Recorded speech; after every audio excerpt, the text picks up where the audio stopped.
सुबह पढ़ो या रात को, हमेशा दिल में रखो इस बात को, सफल बनना है एक दिन अपने को। जब भी पढ़ाई करने बैठो ये सोचिए कि आखिरी बार पढ़ रहा हूँ, कल मेरा एग्जाम है। यकीन इस सोच के साथ की गई तैयारी एक अलग लेवल की होगी और आप बड़े से बड़े एग्जाम आसानी से पास कर लोगे। सबको सब कुछ विरासत में नहीं मिलता, कई रातें बितानी पड़ती है किताबों के साथ। भीड़ हमेशा उस रास्ते पर चलती है जो रास्ता आसान लगता है, लेकिन इसका मतलब यह नहीं कि हमेशा भीड़ सही रास्ते पर चलती है। अपने रास्ते खुद चुनिए, क्योंकि आपको आपसे बेहतर और कोई नहीं जानता। सच्ची मोहब्बत कीजिए किताबों के साथ, आपकी जीत निश्चित होगी, क्योंकि सच्ची मोहब्बत की जीत निश्चित होती है। समय इंसान को सफल नहीं बनाता, समय का सही इस्तेमाल इंसान को सफल बनाता है। तेरी किस्मत तेरी मेहनत से ही बन पाएगी, तेरी सफलता तेरी पढ़ाई से ही जानी जाएगी।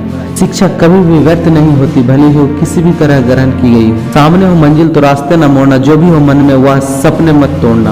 कदम कदम पर मिलेगी मुश्किलें आपको, बस सितारे चुनने के लिए जमीन मत छोड़ना। रात रात भर जाग कर पढ़ना शुरू कर दो, क्योंकि किस्मत के सितारे तभी चमकेगी जब नींद अधूरी होगी। विकल्प मिलेंगे बहुत मार्ग भटकाने के लिए, मगर संकल्प एक ही काफी है मंजिल तक जाने के लिए। रात नहीं ख्वाब बदलता, मंजिल नहीं कारवा बदलता। जज्बा रखो जीतने का, क्योंकि किस्मत बदले ना बदले पर वक्त जरूर बदलता है। हार और जीत तो जिंदगी में लगी रहती है, लेकिन विजेता तो वही होता है जो हारने के बाद भी कोशिश करता रहता है। एक टॉपर से पूछा गया, आप कितनी देर तक पढ़ाई करते हो? उसने जवाब दिया, जब तक मेरे हर दिन का बनाया हुआ गोल पूरा ना हो तब तक, फिर चाहे उस गोल को पूरा करने में अगली सुबह का सूर्य ही क्यों ना निकल जाए। निंदा से घबरा कर अपने लक्ष्य को ना छोड़ो, क्योंकि लक्ष्य मिलते ही निंदा करने वालों की राय बदल जाती है। शिक्षा सबसे शक्तिशाली हथियार है जिसे आप दुनिया को बदलने के लिए उपयोग कर सकते हैं। जब आप अपनी सोच को नकारात्मक से सकारात्मक में बदल देते हैं तो आपको सकारात्मक रिजल्ट मिलने शुरू हो जाते हैं। मंजिल भी जिद्दी है, रास्ते भी जिद्दी है, देखते हैं कल क्या होगा, हौसले भी जिद्दी। ज्ञान ही शक्ति है, जानकारी ही स्वतंत्रता है। हर परिवार में और हर समाज में शिक्षा ही आगे बढ़ने का एकमात्र आधार है। वो मंजिलें भी सर झुका देगी जब दमदार तेरी तैयारी होगी। मुट्ठी में होगा तेरा मुकद्दर जब किताबें संग तेरी यारी होगी। अच्छे रिजल्ट लाने के लिए बातों से नहीं रातों से लड़ना पड़ता है। जो हो गया उसे सोचो नहीं, करते रहो। जो मिल गया उसे खोया नहीं करते। हासिल उन्हें होती है सफलता जो वक्त और हालात पर रोया नहीं करते। पढ़ाई करे जब दूसरे सो रहे हैं, काम करे जब दूसरे आवारा घूम रहे हैं, तैयारी करे जब दूसरे खेल रहे हैं, फिर देखो आप आनंद लेंगे जब दूसरे पछता रहे होंगे। जब सब साथ छोड़ दे तब किताबों को अपना हम सफर बना लो। सिर्फ सफल इंसान की कहानी मत पढ़ो, उसमें सिर्फ आपको सार मिलेगा। असफलता इंसान की कहानी भी पढ़ो, उसमें आपको पूरा ज्ञान मिलेगा। किस्मत में लिखी हर मुश्किल टल जाती है, यदि हो बुलंद हौसले तो मंजिल भी मिल जाती है। सिर उठाकर यदि आसमान को देखोगे बार बार तो गगन को छूने की प्रेरणा भी मिल जाती है। दूसरे को सोता देखकर जो आंखें जाग कर पढ़ती है वो एक दिन इतिहास रचती है। सुबह लगता है शाम को पढ़ूंगा, शाम को लगता है रात को पढ़ूंगा, फिर रात थोड़ी देर पढ़ने के बाद नींद आने लगती है और इसी तरह पूरा दिन वेस्ट हो जाता है। अभी केवल दिन बर्बाद हो रहा है, कुछ साल के बाद इसी आदत की वजह से आपका जीवन भी बर्बाद हो जाएगा।